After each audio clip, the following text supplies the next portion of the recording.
अस्सलाम वालेकुम second year class. आज हमारा चैप्टर नंबर 1 का लेक्चर नंबर 14 है और हमारे टॉपिक का नेम है लिथोट्रिप्सी।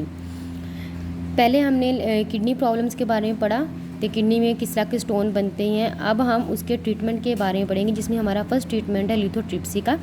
लिथोट्रिप्सी में किडनी स्टोन को रिमूव किया जाता है बॉडी से without surgical, without operation kidney stone को रिमूव किया जाता है। उस ट्रीटमेंट को हम कहते हैं लिथोट्रिप्सी।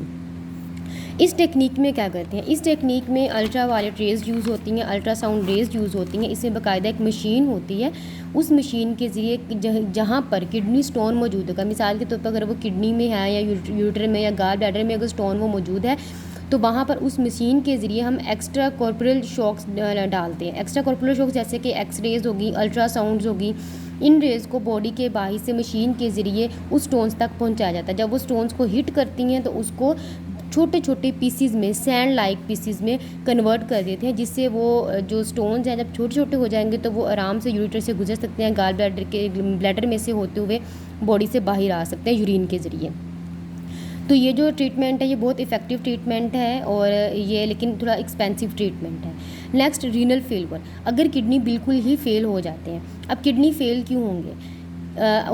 ऐसे हो सकता है कि ब्लड में बहुत ज़्यादा मिनरल्स हो जाएं, वेस्ट प्रोडक्ट हो जाए, नाइट्रोजनस वेस्ट हो जाए, और किडनी का जो ग्लोमेरुलस पार्ट है या नेफ्रॉन सिस्टम है वो मुकम्मल डिस्ट्रॉय हो चुका है, वो फिल्ट्रेशन का काम नहीं कर रहा। तो उससे क्या होगा, हमारे ब्लड के अंदर नाइट्रोजनस वेस्ट और यूरिया का लेवल हाई हो जाएगा। उस लेवल हाई होने की वजह से बहुत ज़्यादा कॉम्प्लिकेशंस आ सकती हैं, ब्लड प्रेशर बहुत ज़्यादा हाई हो सकता है, एनीमिया हो सकती है। एनीमिया डिजीज़ कहते हैं ब्लड की कमी हो जाना, यानी कि ब्लड सेल्स आपके डैमेज होना शुरू हो जाएंगे। तो इस तरह किडनी फेल हो सकती हैं। अगर किडनी फेल हो जाए, ऊपर वाला हमने लिथोट्रिप्सी पढ़ा था किडनी स्टोन को रिमूव करने का तरीका। एक तो सर्जिकल के ज़रिए भी हम उसको ऑपरेशन के ज़रिए किडनी स्टोन को रिमूव कर सकते हैं। दूसरा, हम लिथोट्रिप्सी के ज़रिए वेव्स के ज़रिए उस स्टोन को सैंड लाइक पीसेस में कन्वर्ट करके बॉडी से बाहर यूरिन के ज़रिए आराम से आ सकते हैं वो। नेक्स्ट, अगर किडनी टोटली फेल हो जाए तो हम डायलिसिस के प्रोसेस पे आते हैं। अब डायलिसिस क्या है? डायलिसिस जो है एक ऐसा प्रोसेस है जिसमें किडनी अगर बिल्कुल काम करना बंद कर जाए तो हम आर्टिफिशियली किडनी का काम जो परफॉर्म करते हैं। अब आर्टिफिशियली किडनी का काम कैसे परफॉर्म करवा सकता है? या तो हम आर्टिफिशियली किडनी के ज़रिए वो ब्लड को निकालते हैं, उस आर्टिफिशियल किडनी में डालते हैं, उस आर्टिफिशियल किडनी में ब्लड को फिल्टर करके ब्लड को वापस साफ़ करके बॉडी के अंदर डाल दिया जाता है। या हम क्या करते हैं कि आर्टिफिशियल किडनी की बजाय हम एब्डोमिनल कैविटी में, के बैली वाले रीजन में ही उस फ्लूइड को डाल दिया जाए जिसने फिल्ट्रेट करना है। उस फ्लूइड को डालने के बाद वहीं पे ब्लड को फिल्टर किया जा सके और उस फ्लूइड को बार बार बदला जा सके। तो ये दो तरह के डायलिसिस हैं, एक है हीमोडायलिसिस और एक पेरिटोनियल डायलिसिस। हीमोडायलिसिस में क्या होता है, जिसे बाकायदा हम एक डायलाइज़र मशीन यूज़ करते हैं जिसको हम आर्टिफिशियल किडनी भी कहते हैं। इस डायलाइज़र मशीन में क्या होता है, ट्यूब्स बिछी होती हैं, ठीक है, पूरे डायलाइज़र मशीन में।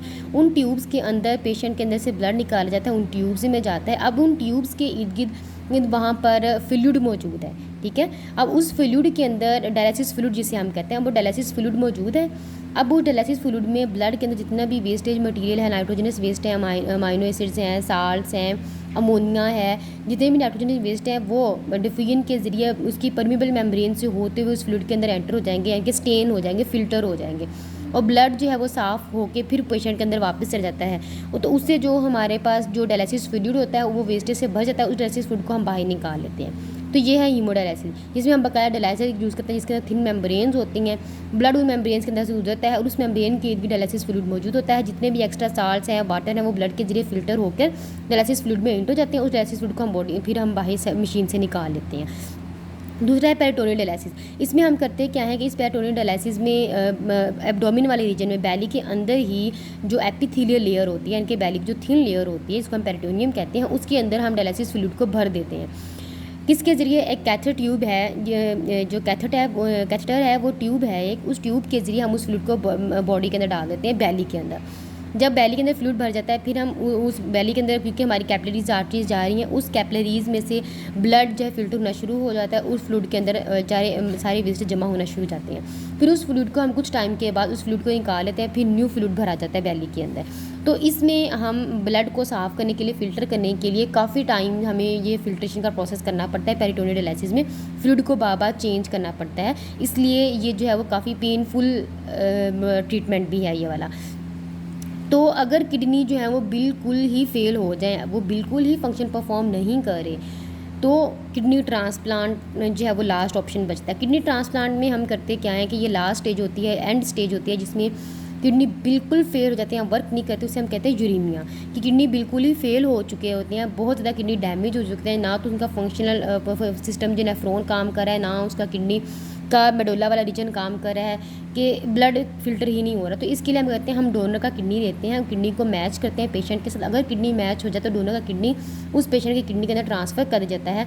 फिर वो किडनी जो है वो 1 ईयर 2 ईयर्स तक मुकम्मल तौर पर काम करता रहता है। लेकिन हमें भी सम टाइम किडनी ट्रांसप्लांटेशन जो है ये बहुत ज़्यादा एक्सपेंसिव ट्रीटमेंट है, लेकिन सम टाइम जो है ये जो है वो पेशेंट के साथ स्टेबल नहीं हो सकता, मिस मैच करता है। कि सम टाइम ये होता है कि हमने किडनी का डोनर जो है उसका हमने ट्रीटमेंट वो उसके हमने पहले टेस्ट करके देख लिया है, पेशेंट की किडनी के साथ ब्लड का टेस्ट दोनों करके देख लिया है, वो बिल्कुल मैच हो चुका है, तो हम किडनी ट्रांसप्लांट कर देते हैं। लेकिन सम टाइम ये होता है कि पेशेंट की वो जो किडनी बॉडी है उस किडनी को एक्सेप्ट नहीं कर पाती और कुछ अर्से बाद फिर से किडनी ट्रांसप्लांट करना पड़ जाता है।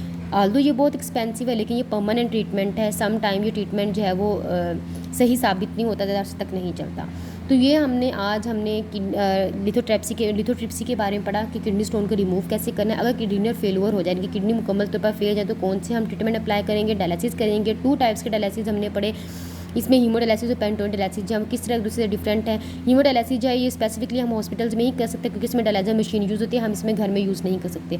जो पेरिटोनियल डायलिसिस है हम इसको घर में यूज़ कर सकते हैं, क्योंकि हम सिर्फ पेरिटोनियल के अंदर हमने वो फ्लूइड डालना होता है, यानी कि अपनी बॉडी के बैली के अंदर, तो वो फ्लूइड बार निकाल दिया जाता है ताकि जब ब्लड जो फिल्टर हो सके।